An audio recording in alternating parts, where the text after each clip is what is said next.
Welcome to episode 15 of Project 613. Today's episode is dedicated to Le'ili Nishmas, Harav Shragah Pייוויש, Ben Rav Mנחem Hartzog, Zechrein Levracha, may his neshama have an aliyah. We continue to learn today more mitzvahs associated with idol worship. We're going to be learning precisely 13 mitzvahs, one less than yesterday. Negative commandment number 11. We are forbidden to erect a structure designed for people to gather around it to worship, even if it's to worship the one and true God. This is forbidden because erecting such a structure was common practice amongst the ancient idol worshippers.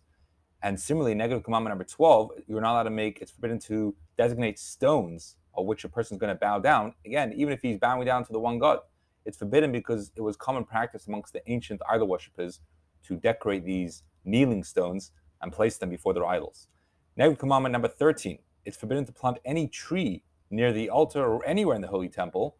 This is forbidden, again, because it was common practice amongst the ancient idol worshippers to plant these beautiful decorative trees in their temples. Positive commandment 185, we are commanded to utterly eradicate and destroy all forms of idol worship from the land of Israel. Whatever it takes, any method to shatter, to burn it, to cut it down, to completely purge the land from all idolatry in the houses of worship. Negative commandment 25, we're forbidden to benefit from any idol or any of its implements. For example, you're not allowed to cook on a fire that was fueled by wood from a tree that was worshipped for idolatry. Negative commandment 22, not only are we not allowed to benefit from the idol itself, but it's also forbidden to derive any benefit from any of the decorations that were used to adorn the idol, such as the jewelry or the idol's gold plating and so on.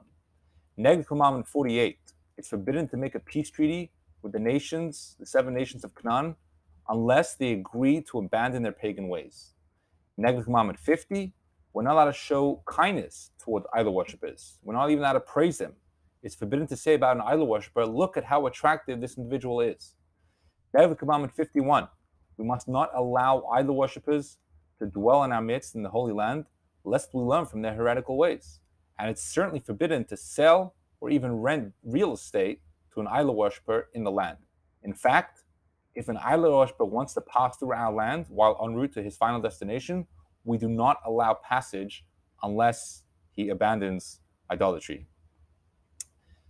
Negative commandment 30, we're forbidden from imitating the practices of idolaters, even in those areas not associated with their pagan rites. Even something as simple as saying, since they dress in purple wool, I too will dress in purple wool, says the Rambam, that is forbidden. Negative commandment 33, it's forbidden to base one's actions on supposed good or bad omens. The Medrash gives examples of bad omens. If someone says that the bread that I was eating fell out of my mouth, or the staff that I was carrying fell out of my hand, or such, and to read into these seemingly coincidences to start predicting the future based on these circumstances is forbidden. Negative commandment 31, it's forbidden to use any of the methods employed by psychics to stimulate their supposed talents and to then predict the future based on these actions.